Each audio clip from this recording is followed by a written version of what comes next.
Hello and welcome to Business Casual. My name is Nav Nanwa. I'm your host. To kick things off on today's episode, the Great Canadian Sales Competition has officially kicked off for students both in undergrad as well as MBA. And here with me to talk about this wonderful and engaging competition, I have the competition director of the Great Canadian Sales Competition, Sheila Cassidy, as well as one of the sponsors. He is a director of sales of Freshbooks, Scott Clugston. Thank you both for joining me here to talk about the Great Canadian Sales Competition. We were just talking off the air that I myself am very sad that when I was an undergrad, as well as my MBA, I could not have competed in this competition because it wasn't around. Now that it's around, I find it very intriguing and just the importance around sales being such a crucial part in the corporate world. But before we jump into some of the nitty-gritty, Sheila, give us some background as to how this competition came about. For sure. So the Great Canadian Sales Competition we launched in 2014.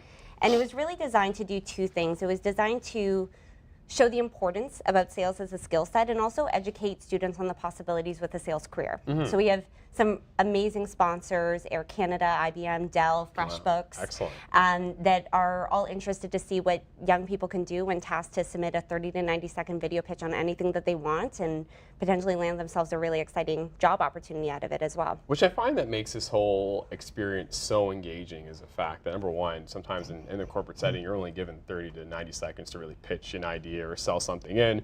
But number two is the networking possibilities, which, you know, again, Scott, you and your organization at Freshbooks are certainly, as a sponsor, really promoting. And I wanted to say, you know, quickly, how important was it for your organization to get involved, especially you being the director of sales? This is probably a great platform for you to potentially recruit some new talent. Yeah, absolutely. I mean, you know, we at Freshbooks, we're a proud Canadian company, and we're, you know, right now in the middle of building a world-class sales organization. So, you know, when we were approached to sponsor the competition, we viewed it as not only a great way to elevate the awareness of our exciting brand at Freshbooks, but also a way to connect with the enormous wealth of talent that there is across this country. Excellent. What makes selling careers so exciting in this day and age? And I'll ask the both of you. Yeah, sure. I mean, I think that, you know, you know, I've personally been in sales for over 20 years, and I really believe that the art of selling is really one of the most transferable skills that one can have. You know, whether you're in marketing, or whether you're in sales, or whether you're a CEO of a company, I think the ability to best position your products or services to your target audience is an invaluable skill set that you can use not only in sales, but obviously in the real world situations. Exactly. Sheila. And so for this round one pitch, students have to pitch anything that they're passionate about, but they're not tasked to talk about why they're interested in it. It has to be why anybody else would care. So there has to be a so what factor, and sales, as you know, is all about problem solving. Oh, exactly. So the best students are able to, yes, be passionate, but also show the relevancy to who it is that they're talking to. It's a really cool skill set to develop, especially with interviewing. Anytime that you need to present an idea, you have to be able to find that value. Yeah, and like it's very important to also know your audience as well, which I think in any selling situation, depending on who you're selling to, having that background and knowing your audiences will definitely tailor your presentation. And you know, being that this competition has gone on since 2014, what were some of the key highlights that we've seen in the last couple of years that really make the Great Canadian Sales Competition, no pun intended, so great? So last year was a huge year for us. We experienced 700% growth after year one. So 1,550 students competed across 70 schools. 75% of our semifinalists were contacted by sponsors for employment opportunities, whether or not they choose to take them. But it's kind of nice to have the sponsors knocking at their door versus the other way around. And every single one of our finalists were extended job offers at the gala. I think the networking opportunity is huge, and we're excited to make this even bigger. Even if you put that into context, like I remember when I was in undergrad as well as finishing up my post-secondary, my postgraduate education, one thing that a lot of my colleagues and I were very worried about was just recruitment and finding the right company and being able to network and meet the right companies and find something that'd be more suitable for yourself. And it wasn't until I myself took part in extracurricular activities such as the Great Canadian Sales Competition where that networking was enabled. Scott, do you feel like this should be a mentality that a lot of students coming up in business education should have and sort of should perceive important when it comes to finding a career? Yeah, absolutely. I know that when I was, you know, entering the workforce, you know, with a marketing degree, you know, I wasn't sure if sales was something I wanted to do. But you know, I looked at, other people I knew that were successful in the business, and I saw some people that had successful long-term careers, both financially and personally.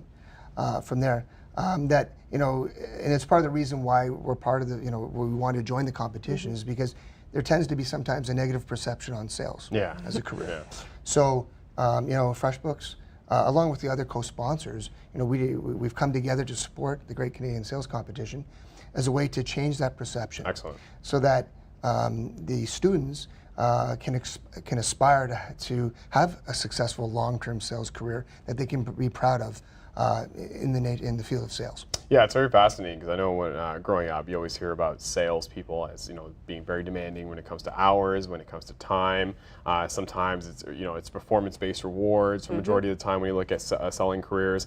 And some people feel as if when it comes to the art of selling, you really do have to have a sense of comfort within yourself to really go that extra mile. Sheila, when you look at the various rounds that the Great Canadian Sales Competition has outlined for its competitors, what are ways in which these elements are being incorporated, or to Scott's point, are being sort of negated throughout the whole process? Yeah, sure. So the first round is really about aspiring to get a paradigm shift about sales. Yeah. I think a lot of the stereotypes that we've heard about, we talk about sales all the time. They think it's 100% commission, Yes. selling things that people don't want. So we spend a lot of time on campus talking to students one-on-one in groups. Excellent. And challenging them to just see if they like sales. So the round one is students can enter until January 8th, and then what happens is we take the top 25%, and then we're going to assign them a sponsor, and they're going to pitch something that they have absolutely no idea about. And then it's kind of like an open book exam because you have this case and you have all this research, and then you have to make it relevant again to your end user. And then by the time that you go into the final round, our top 25 finalists are tasked to manage a whole sales meeting. So the pitch is obviously a critical component of that, but they're also building rapport, overcoming objections, asking questions, which is key. You have to be able to figure out what the pain point is so that you can get there, and then the most important part, the close. So we've kind of crafted this competition where we're teaching, and then you're practicing a little bit more, and then you're really getting a cool firsthand experience as to what it's like to be a real business-to-business sales professional. And all those skills you mentioned are all transferable and are all, just like Scott, what you were mentioning, very applicable amongst any corporate industry when you look at, or even corporate discipline. Being that we're running close to the end of this first segment, I do want to ask both of you, what advice would you give to a student who maybe is watching that wants to get involved in this year's sales competition? And Scott, we'll begin with you. Sure. Yeah, I think that the first thing I would say is take advantage of the great opportunity that's in front of you. It's an opportunity to be creative, have some fun, right, and pitch something in the short video, as Sheila was mentioning, something about that you're passionate about. I think the challenge will be, because we're expecting over 3,000 great candidates, is that you need to be able to differentiate yourself. And I think that's a real life lesson as well, because when people are moving from their postgraduate or educational graduate world into the real life workplace, you're gonna have to differentiate yourself in order to get a job, but every day with your competition that's out there. Exactly. So have fun, take advantage of it, and see what happens. Sheila. You don't know what you don't know. Yes. You've got to try it before you knock it.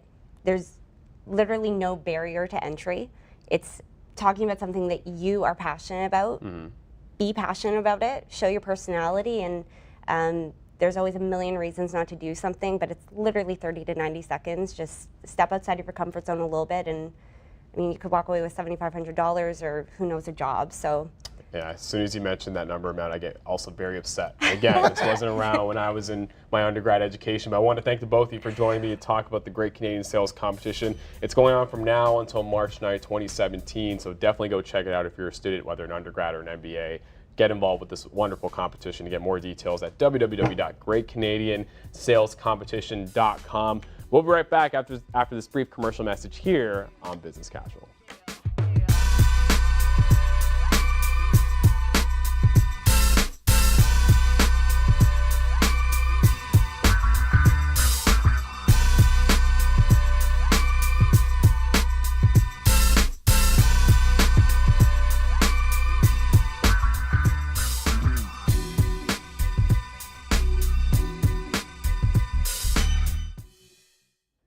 welcome back to Business Casual. My name is Nav Nanwa. We are talking with the Brampton Entrepreneur Centre, in particular the manager of the Brampton Entrepreneurial Centre, Denise McClure, as well as two entrepreneurs who have benefited from the services provided by the centre, and that is Lisa Clarke from Lala Wellness, as well as Michael Nezbeth from Grassroots K9. Thank you everybody for joining me. A very great and intriguing conversation around this wonderful resource that the Entrepreneurial Centre provides. And Denise, just to close off the show, what are some of the plans that the Entrepreneur Centre has put in place for 2017? Because looking at the starter program, looking at some of the other initiatives that the Entrepreneur Centre has been able to put forward, the impact is definitely being felt in a very positive way in the city of Brampton.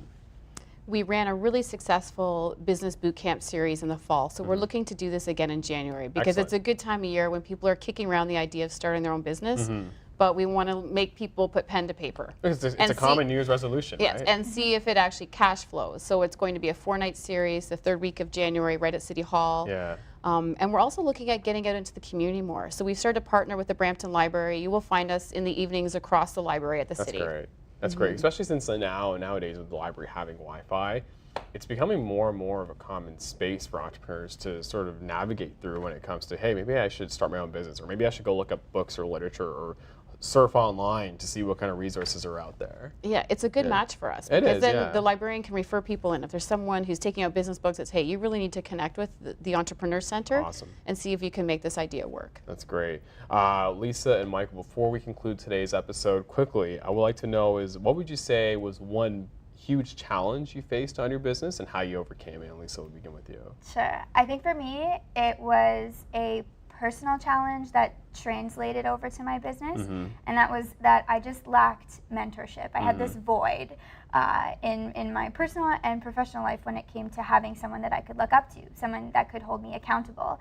And through the BEC, that's exactly what you get. And you don't just get one, you get this abundance of mentors who are cheering for you and supporting you and getting you to the places that you may not have been able to get to on your own. Excellent. Michael?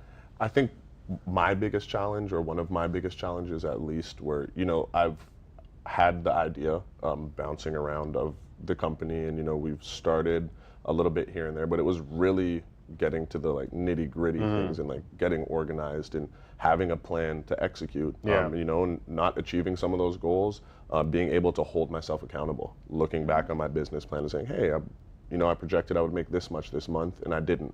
What happened? Yeah. And how can we adjust? So that kind of very specific organization was my biggest challenge. Yeah, and accountability is definitely key when becoming an entrepreneur, and I'm glad, based on the experiences we've talked about here on the show, that it sounds to me that the center is doing a great job in instilling this knowledge and these resources to entrepreneurs like Lisa and Michael. For anybody who wants more information, where can they go? Find us on the City of Brampton website, brampton.ca/BEC for Brampton Entrepreneur Centre, and that's the best place to reach us. Excellent. Well, I want to thank all three of you for joining me here on this week's Business Casual. That's again the Brampton Entrepreneur Centre. Will provide all the information as we conclude the show. Thank you so much for joining us on this week's Business Casual. We will see you again here next week on Rogers TV. Take care.